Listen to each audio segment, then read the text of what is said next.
Welcome to Category Visionaries, the show dedicated to exploring exciting visions for the future from the founders who are on the front lines building it. In each episode, we'll speak with a visionary founder who's building a new category or reimagining an existing one. We'll learn about the problem they solve, how their technology works, and unpack their vision for the future.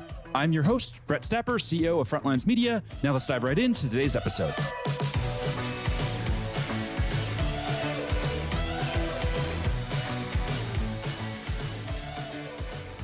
Hey, founders, and thanks for listening. Today, I'm speaking with Jonathan Legge, CEO and co-founder of And Open, a corporate gifting platform that's raised over $35 million in funding. Jonathan, thanks for chatting with me today.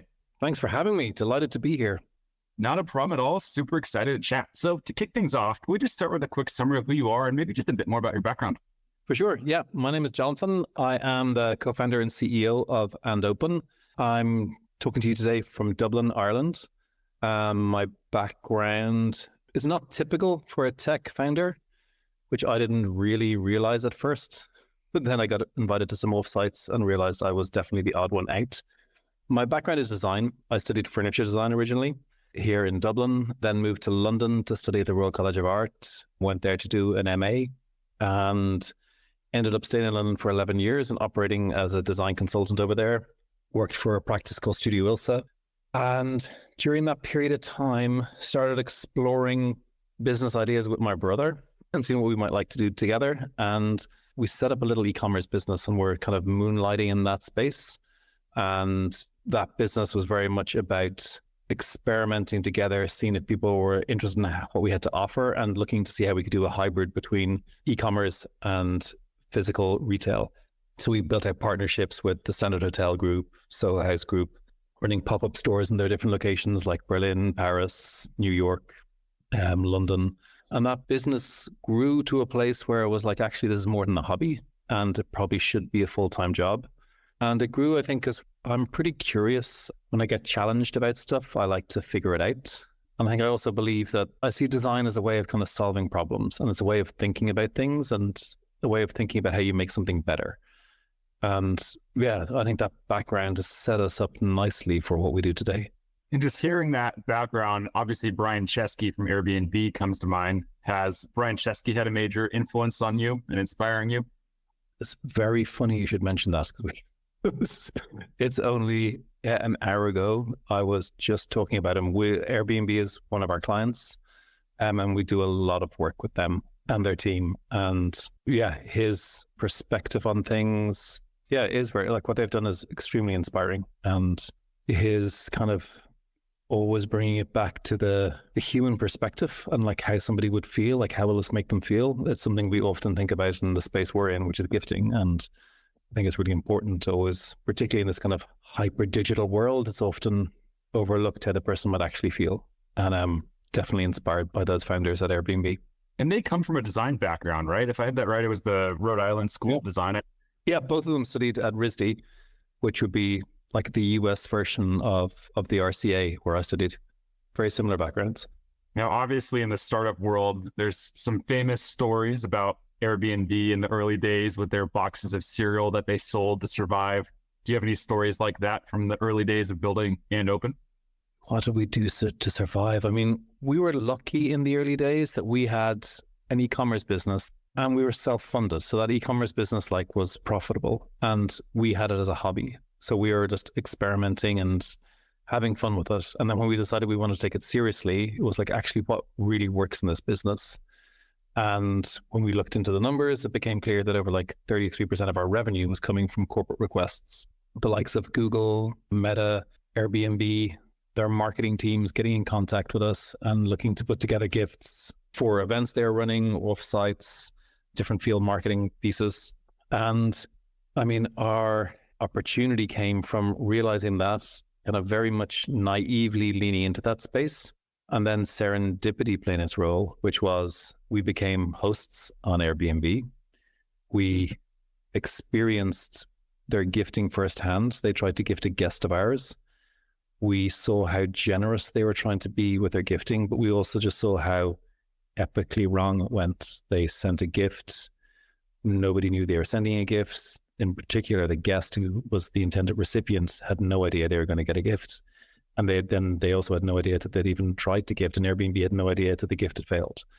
And being pretty curious about this and knowing that we had a channel to communicate with them, we opened up a conversation simply saying, we could help you do this better. And they were back saying, we really appreciate that, but you guys are way too small. You're operating out of your garden shed. We're gifting across the globe, and there's no way you could help us do this better. But we were pretty persistent and kept the conversation open. It came around to a moment where there was a team over from San Francisco. I was invited to meet them for coffee, and then they called the next day to say, we're running an RFP out of San Francisco. There's 11 US retailers pitching to be our global gifting partners. We're very curious to hear what you guys have to say. You are definitely the wild cards. You're the only European company pitching. But if you're willing to commit to a 6-month process, we're willing to listen to you for the next 6 months. And after that, we'll tell you how you got on. And we jumped at that opportunity, and we pitched like crazy and reimagined our e-commerce business and like rethought the infrastructure, kind of tried to connect the dots in a different way, and ultimately stepped away with a contract to be Airbnb's global gifting partner. And that was the beginning of And Open. That moment from experiencing their gifting, trying to understand it, believing we could do it better, and then 6 months later convincing them that we could. Where did that confidence come from for you of, hey, I could do this better? That's a good question. My wife would say that's a male thing. I think there's not like lots of things I could say I can do better, but it was just that in particular, the realization that they were being really generous and they really genuinely cared about the guests and the hosts, and they were trying to build those relationships, and just how wrong it went. It wasn't even necessarily that we could do it better. It was just like, it has to be possible to do this better, because they're trying to be so generous, and it couldn't be that hard to get it right. Like, and then it was like, okay, we have these vendors who are providing merchandise to us and we're just selling them. But what if we like rethought this entire infrastructure, and how do we put like a global network in place around this? And how do we bring their whole centers into play here? Because that's how they wanted to power the gifting. So I guess it was just joining up those dots in a different way. And I think my background in design definitely helped that, and like rethinking those problems and establishing different patterns. And naivety always helps as well. You think like, but as a general rule, like even when we had our small e-commerce business, it was like, how can we represent young designers better? How can we represent craftspeople better? And yeah, I think it's always just trying to do things like a little bit better. Like even when we were running like our small different retail events, it wasn't like about massive fit outs or like taking over space. It was like, all we really need to do to make a difference here is like, let's just wash the windows and oil the hinges on the door and just make a clean, sharp environment, and then a curation of what we believe is great gifts. It's just doing the simple things really well, I think just makes bigger things better.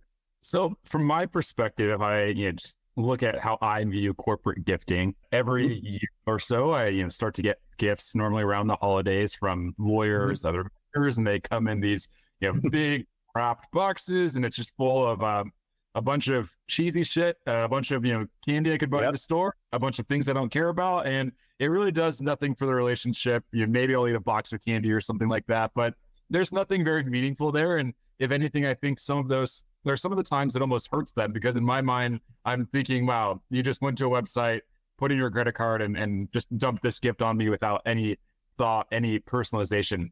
Is that a fair way to summarize kind of the traditional approach to corporate gifting? I think that's a very fair way to summarize it. Yeah.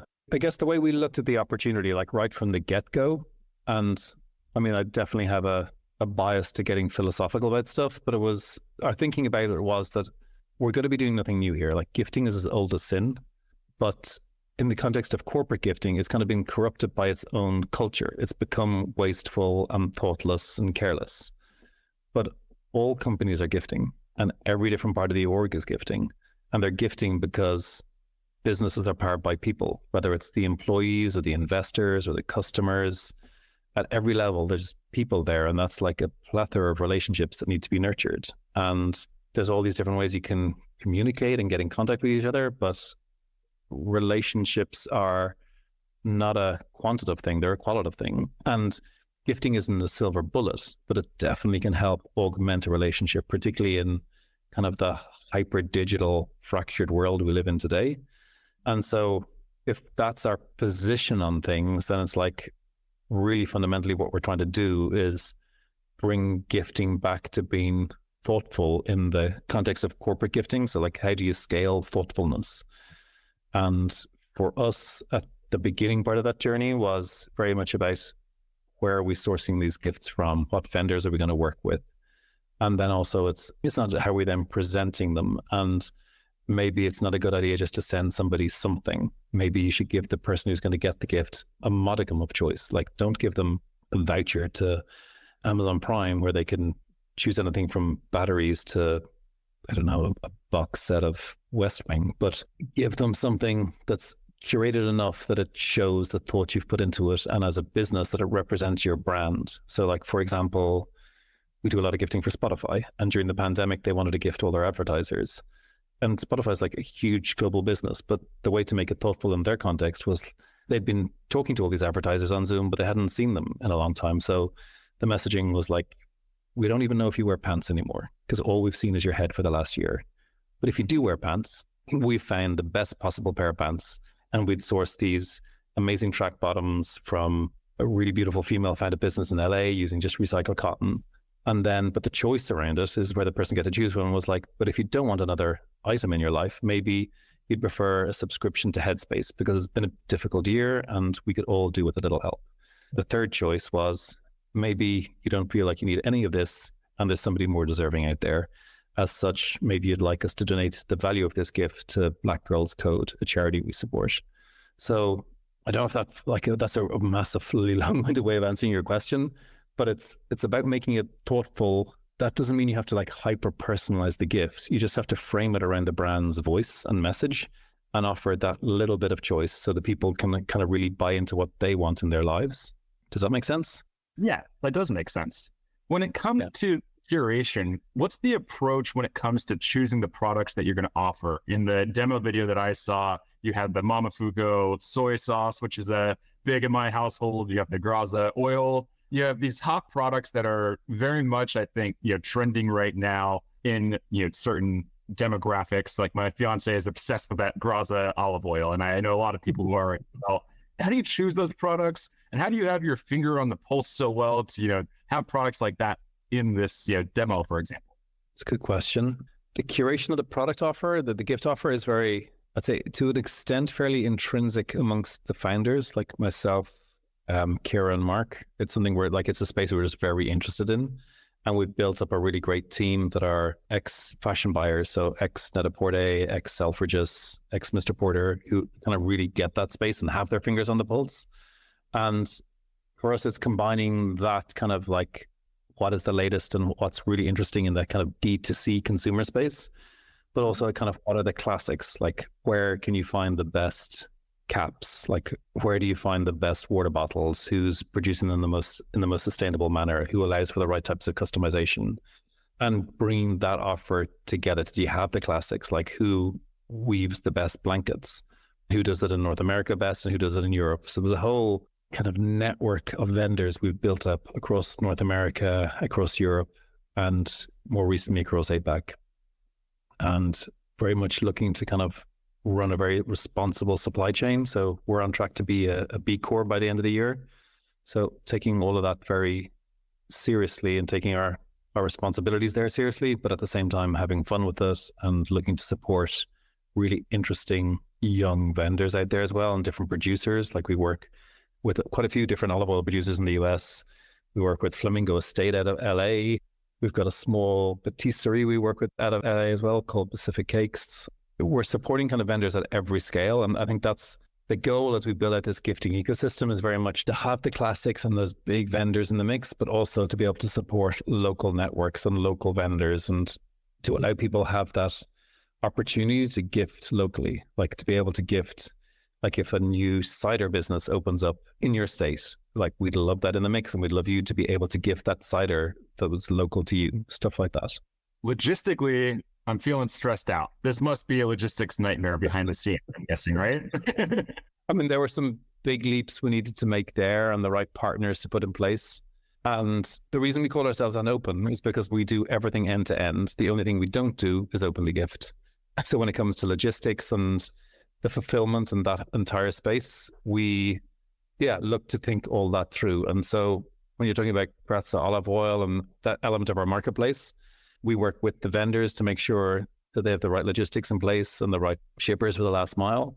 And then where we're taking in the inventory, which we also do, we have 3 different fulfillment partners working with us across North America, across Europe, across Australia to cover the wider APAC region, and specifically then out of Shanghai to cover China.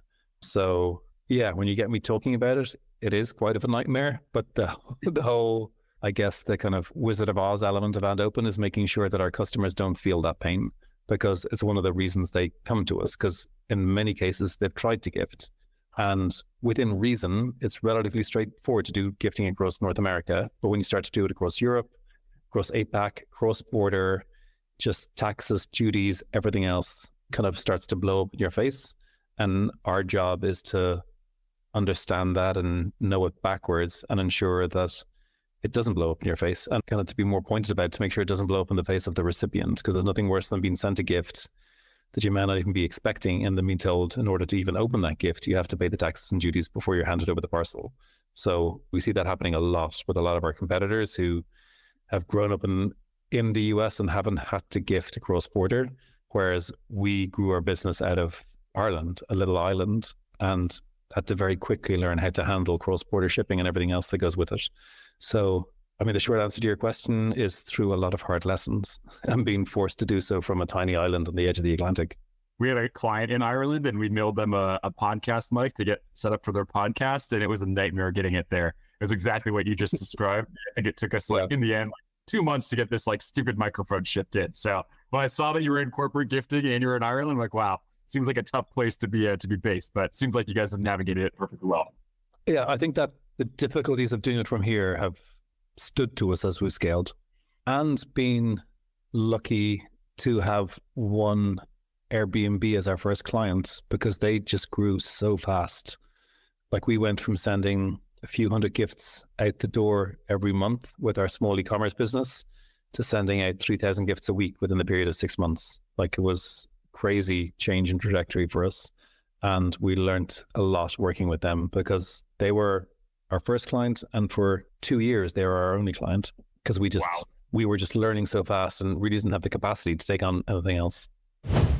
This show is brought to you by Frontlines Media, a podcast production studio that helps B2B founders launch, manage, and grow their own podcast. Now, if you're a founder, you may be thinking, I don't have time to host a podcast. I've got a company to build. Well, that's exactly what we built our service to do. You show up and host, and we handle literally everything else. To set up a call to discuss launching your own podcast, visit frontlines.io/podcast. Now, back to today's episode. Where did that level of patience come from to be able to sit with one client for 2 years and not feel like the burning desire just to expand and grow and bring this to more companies? Was that hard for you to battle? Because I feel like myself and other founders listening in, like, that may be hard, to be sitting there feeling like you have this potential rocket ship, and then to not make any big moves for 2 years. How'd you do that? Yeah, nobody's asked me that before. I think there was a few elements to it. There was one, we were self-funded, and we remained self-funded for 3 years. And that was intentional. From my perspective, I wanted us to stay self-funded because I wanted us to really understand what we were doing and to have the foundations in a really strong place before we took in outside capital. And the patience was also about, my founders are also my family. So my co-founder is my brother, Mark, and my other co-founder is my wife, Kira. So there's dynamics there that take time to find their place. And given that we're a family, we wanted to make sure that all of that worked before we applied the fuel that comes with external capital. So it was about that. And for me, it was also making sure we had the right team around us, that we understood the logistics like we just talked about, but also we understood what we were doing from an engineering perspective and a product perspective. So yeah, the patience was in making sure we had those foundations in a really good place before we looked to accelerate. Yeah, I think it was important to us just to get the basics right and then get excited about growth. From day one, did you have the idea that someday we'll raise venture capital for this business, or initially were you long-term not planning on raising any venture? Another good one. You're making me think about how I felt at the time. I think from day one, it was, wow, we've discovered something here. This could be really interesting. But then it was like, okay, this is growing like crazy just with Airbnb. We don't have the time to think about it. We didn't have a sales team. We didn't have a marketing team. And then it was like within 18 months, we started to receive inquiries from like WeWork and Turu and Spotify and Shopify saying, hey, we see what you're doing with Airbnb. Can you start helping us? And that was when like, okay, there's something a lot bigger here and we're going to need more money to really grow this. How many gifts have you shipped this year, would you say? We'll end the year shipping over 1 million gifts, I'd say, this year. Wow. It hasn't been our epically busiest year, but it's really beginning to build back up again, which is quite nice. Like I think everybody's felt the market shifting, and I think as summer has ended, we've really started to feel it shift back and for the traction to begin again, which is really exciting. Is that on track then with what you were predicting for this year? Or it sounds like that may be a little bit behind, or did you already know at the start of this year that it was going to be a bit slow?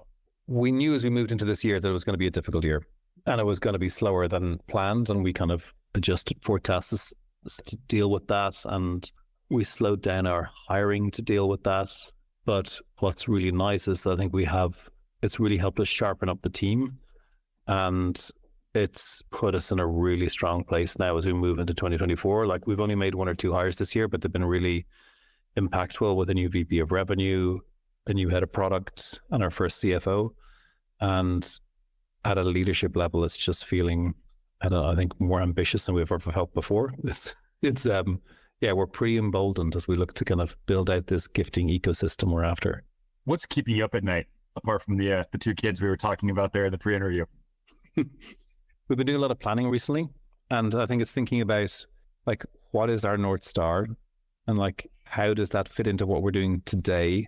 So working kind of forward towards that North Star, but a lot more what we've been doing recently is kind of working back from that. Like, so, and the North Star for us is like, how do we build this global gifting ecosystem?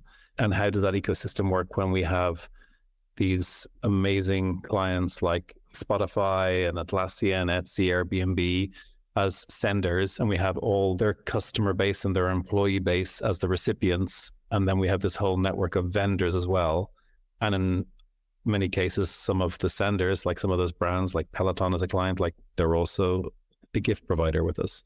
How does that ecosystem evolve? And how do we make sure we're taking the right steps now to allow us, I guess, ultimately build out a whole new category around loyalty is how we've been thinking about it. Because it is about scaling thoughtfulness. It's not really just about getting, I feel like a lot of the industry just looks at like, how do I get another piece of something out the door and we'll call it a gift.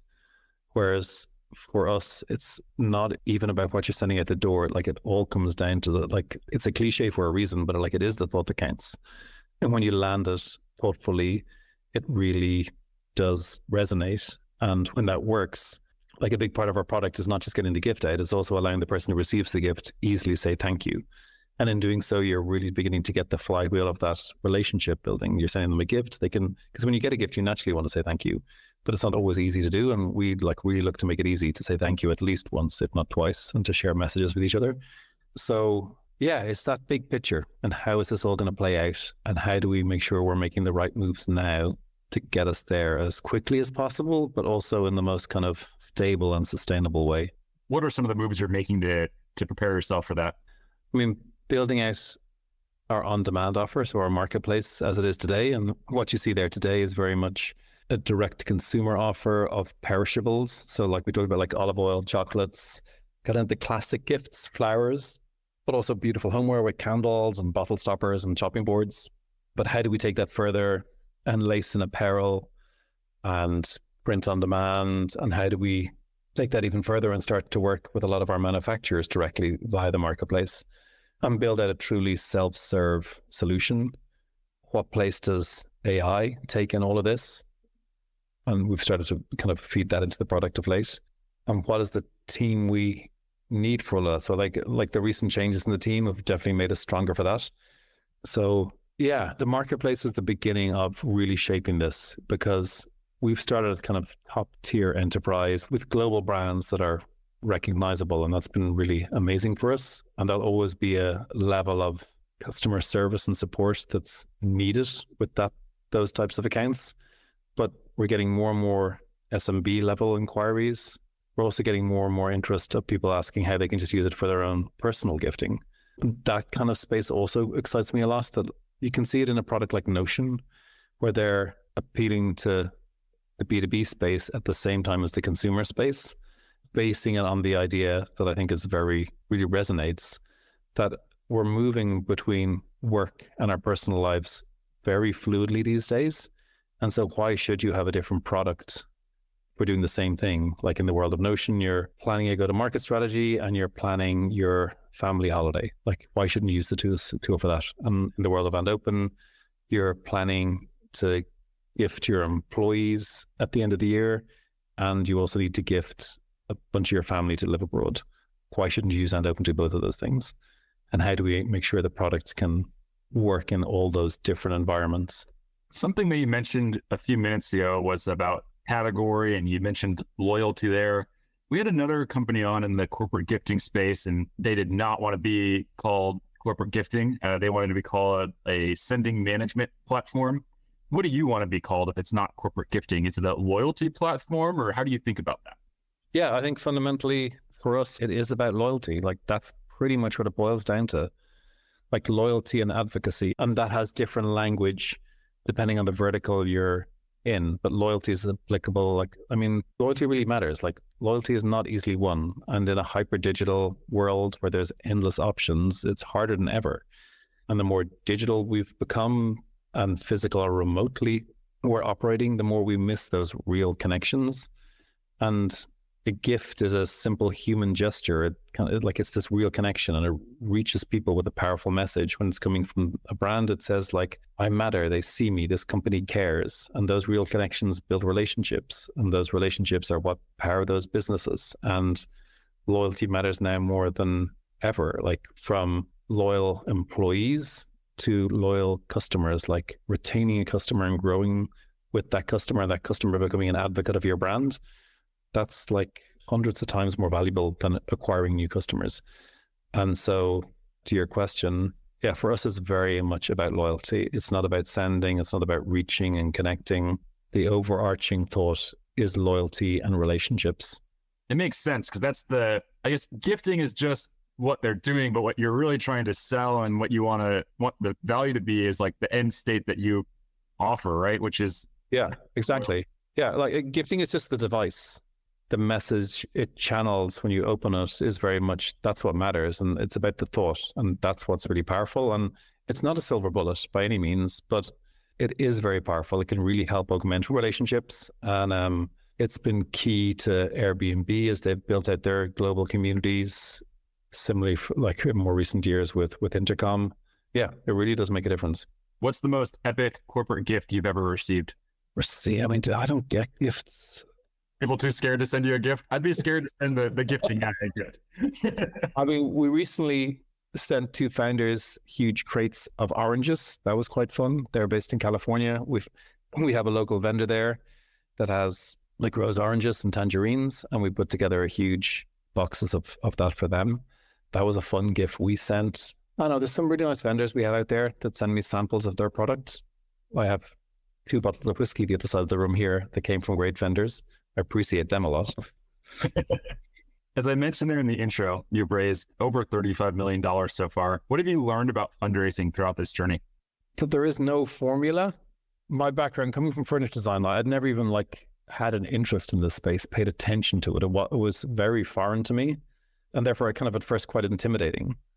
And I don't have a business background. I had very little interest in accounts. I have very little interest in my own bank account. And so when you look at this whole space we were stepping into, I was like, okay, what is the formula for this? How, and then the more you get into it, you're like, everybody has their own way. There is no formula. And the key is just keep it simple, tell a story, practice that story, find believers, find folk that believe what you believe, and will help you make it even better and can bring you to that new horizon.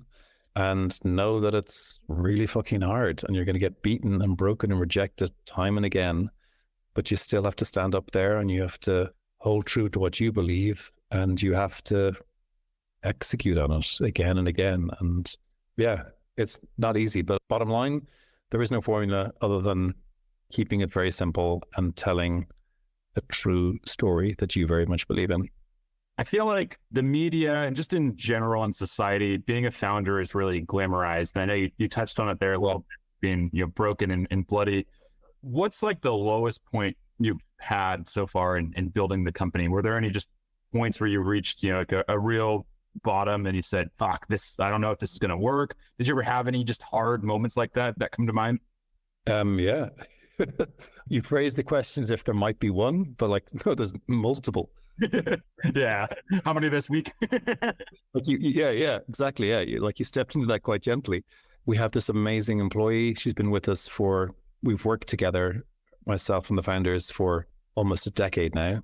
And a few years ago, she talked about wanting to leave the company and that it had become too much. And I remember at that moment standing being in our office, which is on the third floor, I'm thinking, I wonder which would be more painful, if I just jumped out the window right now and probably would break my legs, or having to push through this conversation and find a better answer. And I always remember thinking that in my head, like, should I just jump out the window? Would it be easier?